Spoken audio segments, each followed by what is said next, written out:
안녕하세요. 우리 뷰티TV의 훈쌤입니다. 오늘은 미니 거상에 대해서 좀 얘기를 드릴 건데요. 그 중에서 미니 거상 수술과 최근에 굉장히 많은 분들이 관리 차원에서 하고 있는 고주파, 초음파, 레이저 리프팅 관련된 얘기를 좀 해보려고 합니다.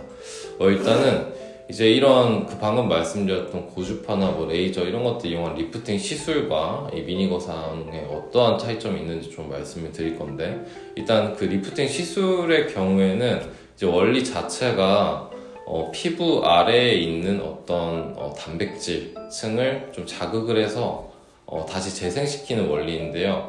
이 고주파나 레이저를 가해서 이 열 처리를 하게 되면 이제 일시적으로 어떻게 보면 상처를 입는 것이죠, 내부에서. 근데 그 상처가 회복하는 과정에서 우리가 흔히 말하는 콜라겐이나 엘라스틴 이런 이제 단백질층이 다시 재생이 되는데, 그것이 이제 좀 자극이 많이 되면 더 이제 쫀쫀하게 좀 재생이 되는 것이죠. 그래서 그런 원리를 이용해서 이제 고주파나 초음파, 레이저 이런 것들을 이용을 해서 어떤 근막 부분의 탄력을 좀 개선시켜주는 시술이 바로 이제 그런 리프팅 시술이 되겠습니다. 이 시술의 사실 가장 큰 장점, 흉터 이런 것들이 없다는 것이죠. 그게 가장 큰 장점이고, 다만 이제 효과가 좋은 분들은 좋지만 전혀 못 봤다는 분들도 꽤 있습니다. 그래서 이 효과가 나타나는 게 개인차가 꽤 크다는 게 있고, 그 다음에 이제 우리 환자분들이 가장 많이 얘기하는 것은 어쨌든 정기적으로, 주기적으로 좀 받아야 되는 게 좀 힘들다. 금액적으로나 또 어떤 이제 스케줄을 맞추기도 그렇고, 그런 부분들 조금 불편해하는 분들이 있습니다.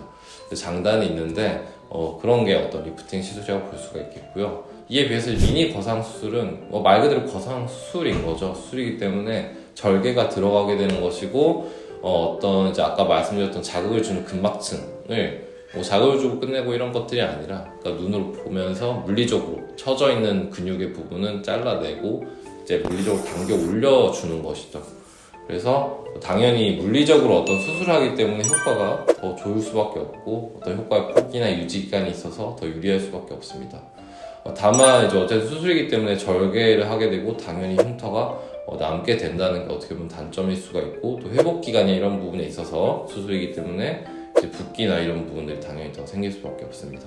그래서 장단이 좀 있지만 어쨌든 이제 효과의 폭이나 유지 기간 이런 것들을 고려해서 진행을 할 수가 있겠고요. 미니 거상 수술 같은 경우에는 비교적 절개 길이가 그렇게 길지는 않기 때문에 이제 절개는 측두부와 귀 앞이 되겠습니다. 그래서 밖에서 보이는 거는 귀 앞에만 되는데, 이 부분은 특히 예쁘게 봉합만 잘하면 어느 정도 이제 흉터가 성숙되는 기간을 지나면 흉터가 거의 눈에 띄지 않을 정도로 많이 옅어지기 때문에 흉터 측면에서도 미니 거상 수술의 경우는 그렇게 크게 불리하지는 않아요.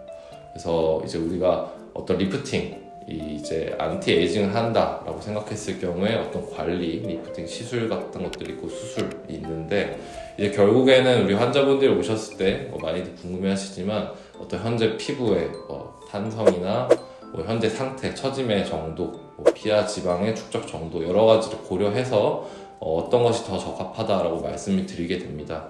그래서 이제 최종적으로 내가 무엇이 맞는지, 무엇이 지금 하기엔 더 적합한지 이런 것들을 결정할 때에는 혼자 고민하시는 것도 좋지만 와서 직접 전문의와 상담을 받아보시는 것이 가장 좋겠습니다. 네, 그래서 오늘은 미니 거상 수술과 어떤 고주파, 초음파, 레이저 리프팅 이런 시술들이 어떤 차이점이 있는지에서 말씀을 드려보았고요. 네, 여기까지 우리 뷰티TV의 훈쌤이었습니다. 감사합니다.